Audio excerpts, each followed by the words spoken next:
Bismillahirrahmanirrahim. Assalamualaikum warahmatullahi wabarakatuh. Pada kesempatan kali ini saya akan membahas mengenai penyajian data dengan distribusi frekuensi. Nah, langsung ke pembahasan pertama. Nah, distribusi frekuensi yaitu salah satu cara untuk mengatur, menyusun atau meringkas data. Nah, jadi dengan distribusi frekuensi maka kita akan mudah membaca data, soalnya sudah berbentuk ringkas. Distribusi frekuensi adalah susunan data menurut kelas-kelas interval tertentu atau menurut kategori tertentu dalam sebuah daftar. Nah, nanti ada kelas-kelasnya. Nah, selanjutnya yakni jalannya data dalam distribusi frekuensi. Nah, yang pertama itu kan kita dapat datanya dulu. Data ini merupakan kumpulan datum di mana datum merupakan fakta tunggal. Misalnya nilai siswi misalnya. Nah, diolah menjadi data mentah. Nah, kalau data mentah ini data yang sudah terkumpul akan tetapi belum terorganisir. Misalnya kita sudah dapat nilai-nilai semua siswi di kelas berapa gitu misalnya, tapi belum terorganisir. Nah, lalu dilakukan array. Array ini suatu pengaturan data mentah yang disusun berurutan dari yang paling kecil hingga yang paling besar. Misalnya nilai siswa itu ada yang 60, ada yang 90, ada yang 70. Nah, lalu dilakukan array ini tadi kita susun dari yang terkecil 60, 65, 70, 75 sampai 90 misalnya. Nah, itu dilakukan dengan array. Nah, kemudian distribusi. Distribusi yaitu suatu penyaluran, pembagian atau pancaran atas data mentah. Jadi, suatu penyaluran dari data tadi kita salurkan melewati distribusi. Selanjutnya yakni frekuensi. Frekuensi itu berarti kekerapan, keseringan atau jarang kerapnya suatu data atau datum. Misalnya dapat 60 tadi berapa orang. Nah, kalau distribusi frekuensi berarti penyaluran frekuensi, pembagian frekuensi atau pancaran frekuensi atas data mentah tadi. Nah, kemudian tabel. Jadi disajikan dalam tabel, yaitu suatu alat penyajian data statistik yang berbentuk atau dituangkan dalam bentuk kolom dan baris atau lajur. Kemudian tabel distribusi frekuensi berarti suatu alat penyajian data statistik yang berbentuk kolom dan baris yang di dalamnya dimuat angka yang dapat melukiskan atau menggambarkan pancaran atau pembagian frekuensi dari data mentah yang telah diperoleh sebelumnya. Nah, jadi kita akan lebih mudah melihat ringkasan data dalam bentuk tabel atau kolom baris tadi. Nah, kemudian langkah-langkah pembuatan tabel distribusi frekuensinya. Yang pertama, lakukan array tadi. Yang kedua, hitung rank atau jangkauan atau jarak. Yang ketiga, tentukan jumlah kelas secara manual. Yang keempat, carilah panjang kelas interval. Yang kelima, temukan batas data terendah atau ujung data yang ke-1. Yang keenam, buatlah tabel sementara atau tabulasi data. Yang ketujuh berarti merangkum menjadi tabel distribusi frekuensi. Adapun macam-macam tabel distribusi frekuensi itu ada 3. Yang pertama, tabel distribusi frekuensi relatif. Yang kedua, tabel distribusi frekuensi kumulatif. Yang ketiga, tabel distribusi frekuensi relatif kumulatif. Ini adalah langkah-langkah untuk pembuatan tabel distribusi frekuensi. Yang pertama, urutkan data dari terkecil sampai yang terbesar. Nah, misalnya ini datanya. Nah, kemudian kita urutkan dari data yang terkecil hingga yang terbesar. Nah, yang seperti ini. Nah, yang kedua yakni hitung jarak atau rentangan. Rumusnya adalah datum tertinggi dikurang datum terendah. Nah, datum tertingginya kita sudah tahu, yang paling tinggi dikurang datum yang terendah. Nah, rumusnya seperti ini. Nah, hasilnya 34. Nah, selanjutnya yang ketiga yakni hitung jumlah kelas. Nah, kita kan sudah dapat nilai keseluruhan dari 70 siswa. Maka rumusnya seperti ini. K sama dengan 1 ditambah 3,3 log N. Nah, lihat langkah 3. N-nya ini adalah hasil jumlah data dari 70 siswa tadi. Nah, maka ditambahkan di sini dan hasilnya 7,89 dan dibulatkan angka yang paling mendekati berarti angka 7. Misal ada angka hasilnya 6,98. Nah, angka yang paling mendekati untuk dibulatkan berarti angka 7 juga. Nah, untuk langkah yang keempat yakni hitung panjang kelas intervalnya. Nah, langkah kedua dan langkah ketiga kita sudah tahu hasilnya. Kemudian langkah keempat yakni P sama dengan rank per K. Jadi 34 per 7,089. Nah, hasilnya adalah 4,8. Ini angka yang paling mendekati atau untuk dibulatkan berarti 5. Soalnya sudah mendekati 5.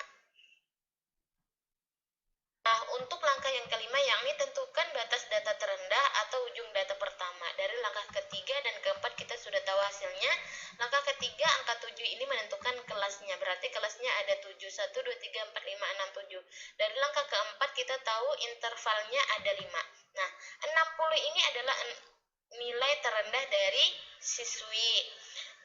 Dan intervalnya 5. Kita hitung 60 sampai ke 64 itu adalah 5. 60, 61, 62, 63, 64 itu intervalnya 5. Jadi nanti ditentukan setiap kelas itu intervalnya sama. Dari 65 ke 69 ini intervalnya juga 5. Sampai nanti kelas yang ke-7. Seperti itu. Nah, untuk yang langkah ke-6 yakni buat tabel sementara atau tabulasi data. Nah, misalnya ini kan adalah nilai yang sudah kita urutkan. Kemudian ini nilai ujian ini sudah kita hitung kelasnya ada berapa dan intervalnya ada berapa. Kemudian terusnya ini adalah kita menghitung dari 60 sampai 64 ini, kita lihat ke sebelah sini ada berapa? Oh, ada 2. Otomatis kita kasih terus 2. Misalnya ada lagi 65 sampai 69, kita lihat ada berapa? 1, 2, 3, 4, 5, 6, 7, 8. Nah, nanti dikasih terus 8 dan seterusnya hingga kelas yang ke-7. Kemudian langkah yang terakhir yakni membuat tabel distribusi frekuensi. Jadi terusnya ini diganti menjadi angka. Jadi frekuensinya 2. Terus ada terusnya 8 berarti angkanya 8. Ini tadi frekuensi tadi kekerapan atau keseringan. Jadi angka 60 sampai 64 ada 2 frekuensi. Jadi tadi jelaskan mengenai jenis tabel distribusi frekuensi itu ada 3. Nah, ini tabel distribusi frekuensi yakni frekuensi dinyatakan dengan banyak data yang terdapat dalam tiap kelas. Jadi dalam bentuk absolut. Jika frekuensi dinyatakan dalam persen, maka diperoleh data distribusi frekuensi relatif. Jadi angka 2 ini dijadikan angka persen. Nah, misalnya tadi frekuensinya ada 2. Berarti 2 dibagi 70. 70 ini adalah keseluruhan datanya dikali dengan 100. Otomatis dapat persennya. Berarti 2,86%. Nah, dihitung nanti secara manual.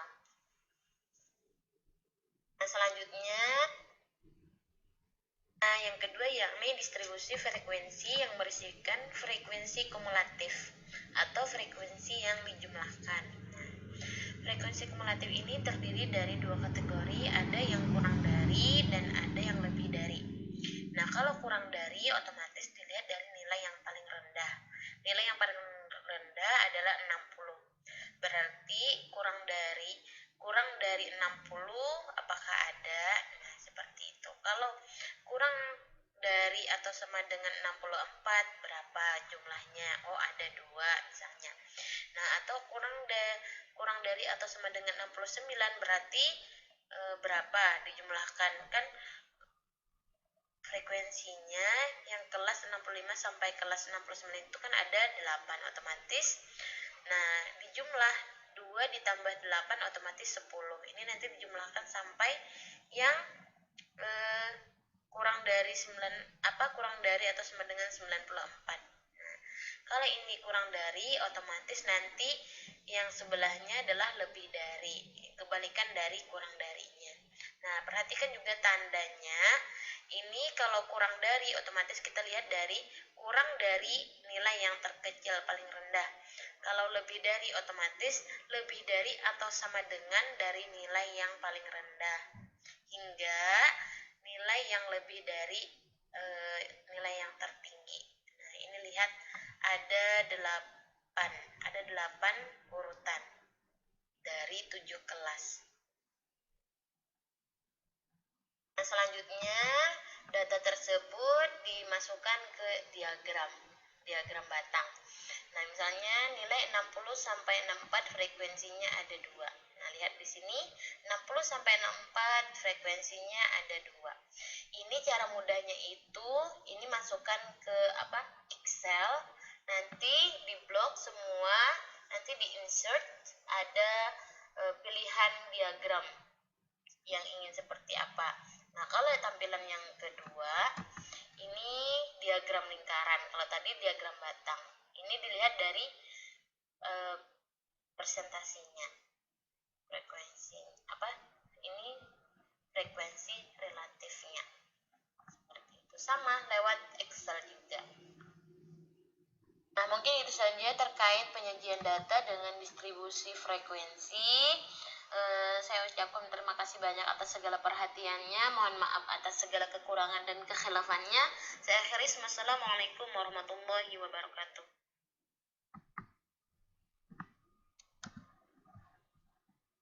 Mohon maaf, ini sedikit tambahan terkait diagram. Misalnya data-datanya sudah kalian masukkan di Excel, terus ini kan nilai ini frekuensinya.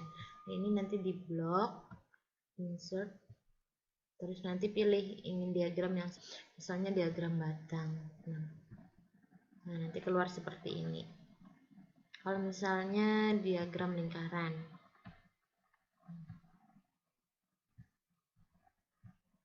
nah, hasilnya seperti ini. Itu saja sedikit tambahan dari saya. Wassalamualaikum warahmatullahi wabarakatuh.